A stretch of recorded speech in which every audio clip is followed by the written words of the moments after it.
अंकुशराव पसरे यांनी आमच्या समाजाच्या 21 मागण्या घेऊन पाठीमागच्या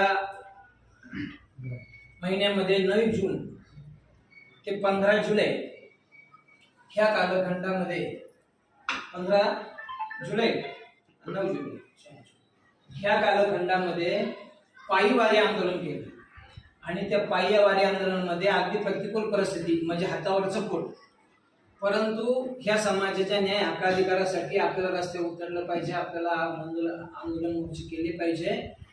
यांनी आमच्यासारख्याला आमच्या समाजामध्ये हक्क अधिकारासाठी कशी मागणी करावी याचं ज्वलंत उदाहरण म्हणून 6 दिवस ऊन वारा पाऊस अक्षरशः विजय अंकुशराव पसरे त्यांना शुगर आहे आणि पनवेलच्या तिथे आहे ना त्यांची 350 शुगर झाली आणि त्याच्या अगोदर जो सोमाटणे फाटण पनवेलचा जो प्रवास होता त्याच्यामध्ये त्यांना अक्षरशः पायाला फोड आले, तरी पण समाजासाठी काहीतरी करायचंय काहीतरी घडायचंय म्हणून त्यांनी पनवेलपर्यंत आपली न विचार आपल्या स्वतःची शरीराची न विचार करता त्यांनी तिथून प्रवास केला। हॉस्पिटलमध्ये डॉक्टर म्हणले 350 शुगर झाली, येणाऱ्या काळामध्ये तुम्हाला काही सुद्धा होऊ शकते।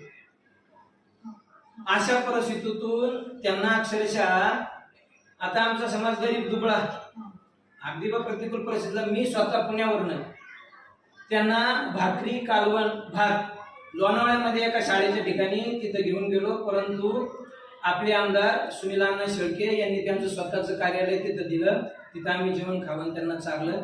त्यांचा प्रवास होता साधारण नवी मुंबई क्रॉस केली, जुन्या मुंबईच्या तिथं त्यांना पोलिसांनी अडवलं, तिथं नेलं। तर हे आपल्यामध्ये उपस्थित आहेत, हे आंदोलन करते सन्माननीय विजय आप्पासाहेब बोडखे व सन्माननीय विजय अंकुशराव पसरे। आपण सर्वांनी त्यांचं एकदा टाळ्या वाजवून स्वागत करावं।